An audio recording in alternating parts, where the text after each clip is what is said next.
एक बच्चा जो भारत पाकिस्तान बंटवारे के बाद महिला बोगी में सीट के नीचे छुपकर दिल्ली पहुंचा। वह लड़का जिसने अपने पेट पालने के लिए फुटपाथ पर बने ढाबों में बर्तन साफ किए।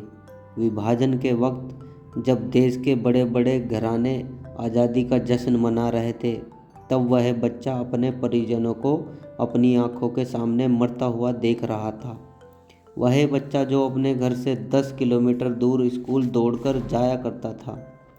जिस बच्चे ने भागकर भारत पाकिस्तान विभाजन के दौरान अपनी जान बचाई, आगे चलकर इसी बच्चे ने दौड़कर भारत के लिए बड़े बड़े कीर्तिमान हासिल किए। जी हाँ, बात हो रही है फ्लाइंग सिख मिल्खा सिंह की। हाथ की लकीरों से ज़िंदगी नहीं बनती, अज़म हमारा भी कुछ हिस्सा है ज़िंदगी बनाने में।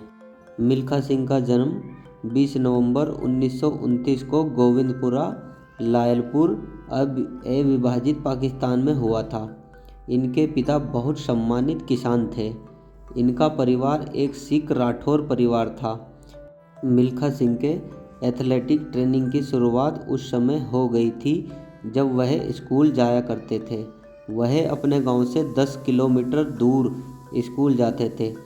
इस 10 किलोमीटर के सफ़र में वह कई बार दौड़ कर भी जाया करते।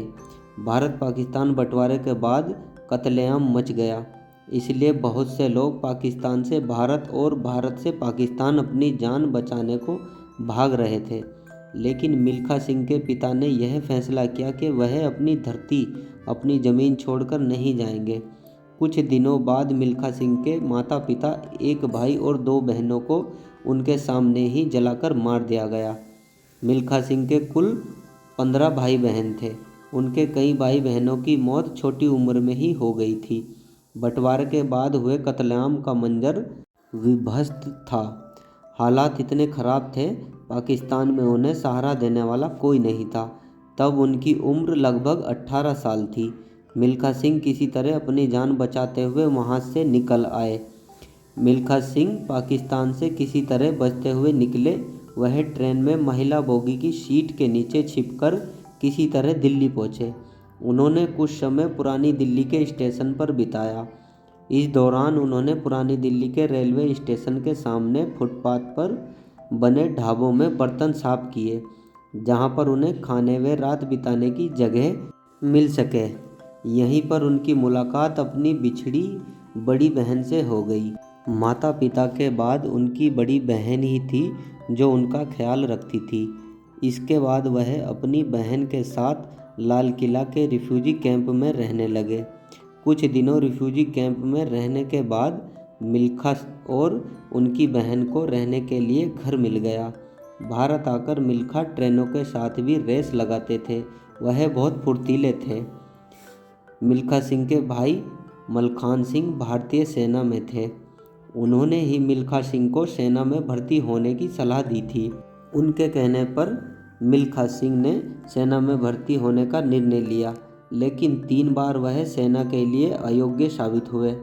लेकिन हार मानना तो उन्होंने कभी सीखा ही नहीं था।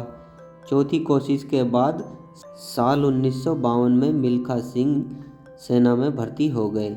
आर्मी में शामिल होने से पहले भी मिल्खा सिंह ने कटक में 200 व 400 मीटर की रेस में हिस्सा लिया था। उन्होंने न सिर्फ यह रेस जीती, बल्कि उन्होंने यहाँ नेशनल रिकॉर्ड भी बना दिया। मिल्खा सिंह आर्मी में पहुंचकर भी स्पोर्ट्स में हिस्सा लेने लगे।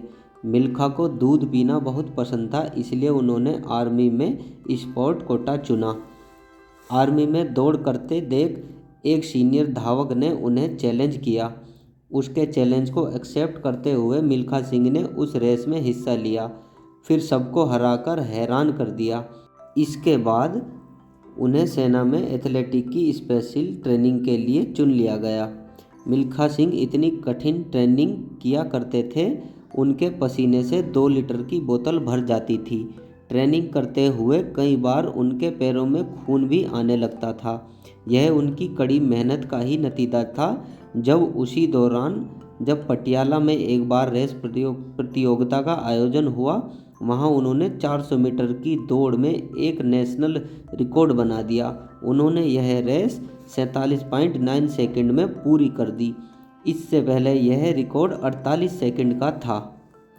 पटियाला में रिकॉर्ड ब्रेकिंग परफॉर्मेंस देने के बाद मिल्खा सिंह को 1956 में होने जा रही मेलबर्न ओलंपिक में जाने का मौका मिल गया। मेलबर्न ओलंपिक मिल्खा सिंह का पहला ओलंपिक था। एक्सपीरियंस की कमी के वजह से वहां कोई खास प्रदर्शन नहीं कर पाए, लेकिन इस ओलंपिक में भाग लेने के बाद उनका आत्मविश्वास बढ़ गया। मेलबर्न में हार के बाद उनको खुद पर बहुत गुस्सा आया। उन्होंने यहाँ कुछ ऐसी गलतियाँ की थी जो नहीं करनी चाहिए थी। इससे सबक लेकर मिल्खा सिंह ने अपनी ट्रेनिंग का टाइम और फोकस बढ़ा दिया। इसके बाद उन्होंने एक के बाद एक रेस जीतनी शुरू कर दी।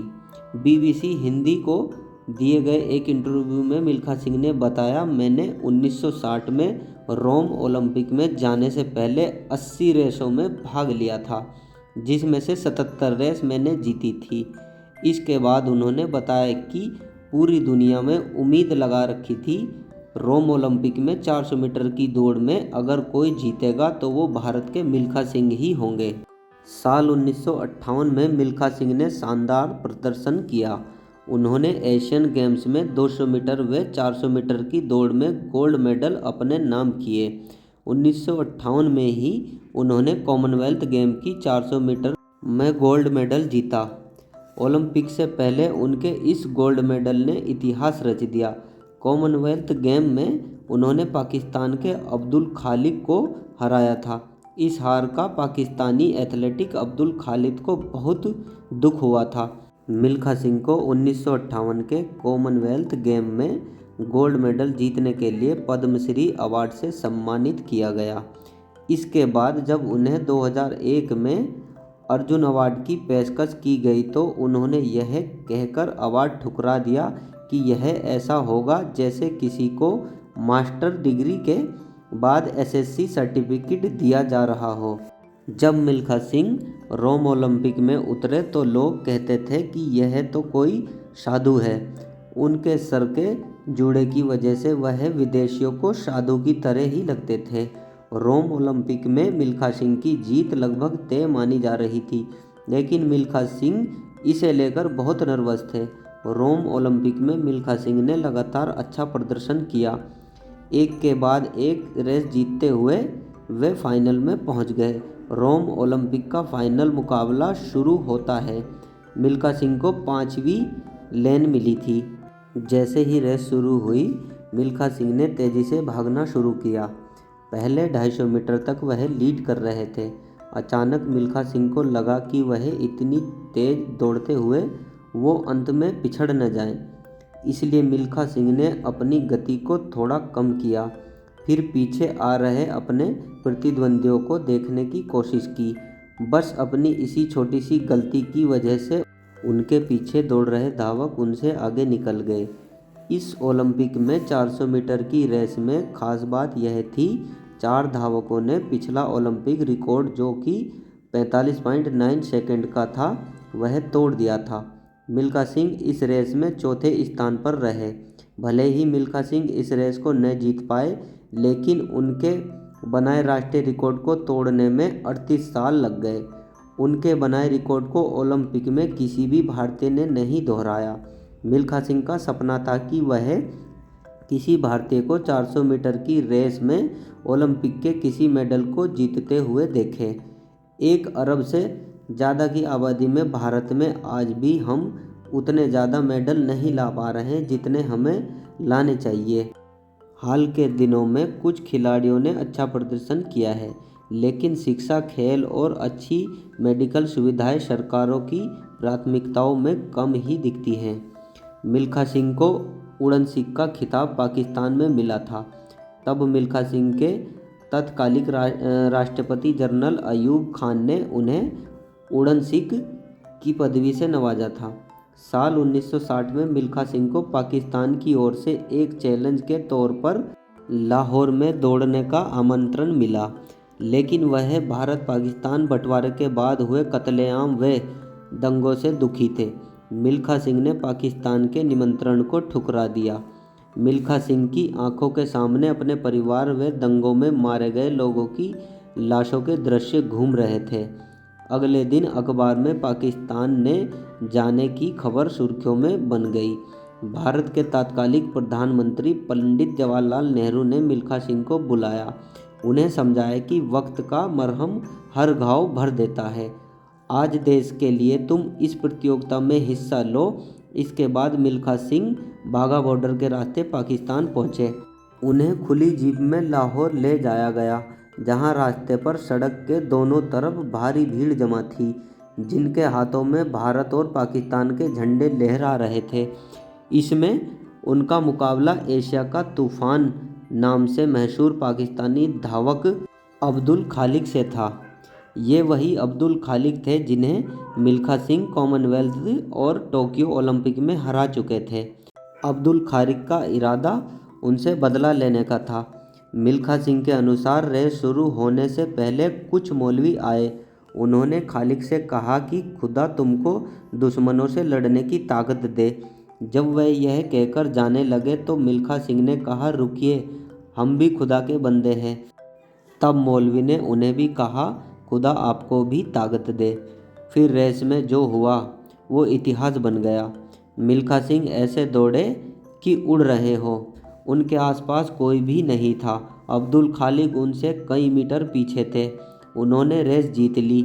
उस रेस को पाकिस्तान के तत्कालीन राष्ट्रपति जनरल अयूब खान भी देख रहे थे। उन्होंने मिल्खा सिंह के गले में मेडल डालते हुए पंजाबी में कहा, मिल्खा सिंह जी, तुसी पाकिस्तान दे विच आके दौड़े नहीं, तुसी पाकिस्तान दे विच उड़े हो। अज पाकिस्तान तुहानू फ्लाइंग सिख दा खिताब देंदा है। उसके बाद से वे उड़न सिख के नाम से मशहूर हो गए। 1960 में मिल्खा सिंह को पंजाब सरकार की ओर से स्पोर्ट्स डिपार्टमेंट का ड्यूटी डायरेक्टर बना दिया गया। इसी साल उनकी मुलाकात उनकी होने वाली पत्नी निर्मल कौर से हुई, जो उस समय अंतर्राष्ट्रीय स्तर पर वॉलीबॉल प्लेयर थी। 1962 में मिल्खा सिंह ने निर्मल कौर से विवाह कर लिया। मिल्खा सिंह के एक बेटा और 3 बेटियां हैं। इनके बड़े बेटे जीव मिल्खा सिंह एक प्रसिद्ध गोल्फ खिलाड़ी हैं। मिल्खा सिंह ने जो भी मेडल जीते वह सभी देश को समर्पित कर दिए। उनके जीते हुए मेडल्स को पहले दिल्ली जवाहरलाल नेहरू स्टेडियम में रखा गया था, जिन्हें बाद में पटियाला के एक म्यूजियम में रखा गया। सन 2013 में मिल्खा सिंह के जीवन पर बनी एक फिल्म जिसका नाम भाग मिल्खा भाग था। जब मिल्खा सिंह के पिता का कत्ल हुआ तो उनके यही आखिरी शब्द थे, भाग मिल्खा भाग। मिल्खा सिंह के जीवन पर बनी यह फिल्म सबसे अधिक मोटिवेशनल फिल्म है। इसमें मिल्खा सिंह के जीवन के संघर्ष को दिखाया गया है। मिल्खा सिंह ने जब फिल्म भाग मिल्खा भाग के लिए अपनी ज़िंदगी की पूरी कहानी बताई तब उन्होंने डायरेक्टर ओम प्रकाश मेहरा को इसके लिए सिर्फ ₹1 फीस ली थी। इस फिल्म में मिल्खा सिंह का किरदार फरहान अख्तर ने बखूबी निभाया। मिल्खा सिंह की जीवनी पर इस फिल्म के अतिरिक्त एक किताब भी लिखी गई है, जिसे मिल्खा सिंह और उनकी बेटी ने मिलकर लिखा है। इस किताब का नाम है race of my life. Milkha Singh का जीवन और उनका संघर्ष भारतीय खिलाड़ियों को हमेशा प्रेरणा देता रहेगा। 18 जून 2021 को हमने महान एथलीट मिल्खा सिंह को खो दिया। 91 वर्ष की उम्र में मिल्खा सिंह का निधन हो गया। दोस्तों, उम्मीद करते हैं आज की कहानी हर भारतीय को पसंद आएगी, क्योंकि ये ऐसी कहानी है जो हर एक खिलाड़ी, हर एक बच्चे को मोटिवेट करती है। तो दोस्तों, इसी बात पर एक छोटा सा लाइक, एक शेयर और एक कमेंट हो जाए। दोस्तों, अगर आप हमारे चैनल पर नए हैं तो चैनल को भी सब्सक्राइब कर लें, ताकि आपको इसी तरह की मोटिवेशनल कहानियाँ मिलती रहें। आज की कहानी में बस इतना ही। मिलते हैं नेक्स्ट वीडियो में। जय हिंद दोस्तों।